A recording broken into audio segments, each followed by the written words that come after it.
so demons abound from this point on, and they're very hungry. In order to complete final selection, you must survive for 7 days beyond the wisteria's protection.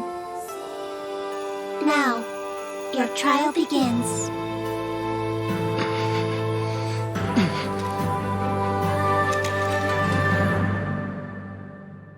Yo, what up? It's your boy Red. I'm gonna review Demon Slayer, right? I've been wanting to watch this for a while, and one of my favorite YouTubers watched and reviewed it, so I'm like, might as well watch it now, right? Pretty decent show. I mean, it reminds me of old shows I used to watch.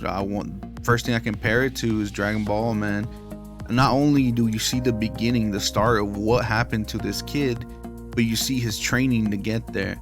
Trust me, the first 3 episodes are mostly, building up the story and getting the training in, which we get to see. He trains for 2 years straight to become a demon slayer, to avenge his whole family that was killed by a demon, and his sister, I think his younger sister, right, was turned into a demon and blood contact, which apparently only one demon in the whole world can do that. So he has to train, pass the exams, which is the one I just showed in the clip, and to be ranked the lowest member of the demon clan, of the demon hunting corps, whatever they call themselves. I think there's how many levels are there? Well, it says there's 10, but with the Hashiras being the highest rank, there's 11 in total, right? So our hero starts at the bottom. He goes on adventures, he gets given missions right away after he's done with this test and stuff, which is interesting. They send these new kids out by themselves. I guess the leader knows what he's doing, right? Timeline wise, this is set, he even says it in the shows, after the Meiji era, so the Taishō-era, right? So if it follows our world, like our actual world, the Taishō-era started around 1912 at the end of the Meiji era.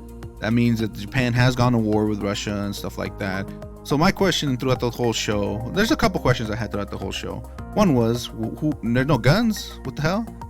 They could just forge the steel, because demons can only be killed with either sunlight or the special steel that they use in their katanas. I'm like, can't they just make bullets out of that? I don't know. That's just me. I was just thinking that the whole time. That and another fact that his sister's a demon and he carries her with her. Isn't that against the rules? Of course, that is later, thankfully, addressed. Because I was wondering that. I'm like, the hell? Is that allowed? I mean, why doesn't more people not have demons with them then? It makes no sense. The characters here, we got Inosuke, the boar guy. Pretty popular, actually. A lot of people cosplay him. Zenitsu, the weak, whatever kind of kid scared. And Nezuko, the sister of Tanjiro, both traveling together. Nezuko is, of course, a demon now. She has that muzzle on her. Never explained who put it on her. But she has powers. Eventually, demons can create something called blood arts, which are special abilities. She does gain one eventually. Tanjiro, of course, is becoming a powerful swordsman using the water technique breathing. There's different breathings here. We got thunder, beast, fire. There's a lot of different kind of attack mechanisms that they have, but that's what he has, the water breathing. But of course, later he discovers other techniques passed down from his family line, which hasn't been explained yet. Why one of the head demons, the very, very head demon, wants him dead because of the earrings. It doesn't explain that those earrings later are passed down from father to son. None of that's explained yet. Maybe we'll get some of that in season 2. So I'm definitely excited for season 2 now, especially how it ended. And I'm like, man, I want to see that fight that's gonna happen on that train. All these characters are really decent enough that I'm like, yeah, it's a pretty good show. It was solid. Overall, it was a solid show. Everything that these kids have done, they've earned, and you've seen them earn it. They don't just become powerful. It's kind of like Dragon Ball in that sense, where we've seen Goku and Vegeta fucking train like crazy. We see these kids train like crazy, go what they go through, and earn their power, and that's great. I always like to see that. I don't like to see, I like to see people just given power too, because they do some crazy stuff like an Overlord and stuff. But it's a pretty decent show. Music is pretty great too. The opening, the ending is pretty chill. The animation style I was like, whoa, very computer generated, but it looks amazing, especially the water style when he does his slashes look great. I'm definitely impressed with that. Like I said, this is a great show. I'm glad I finally watched it. I enjoyed it. Just little nitpicks in here, about guns. And like, come on, dude, get a gun, dude.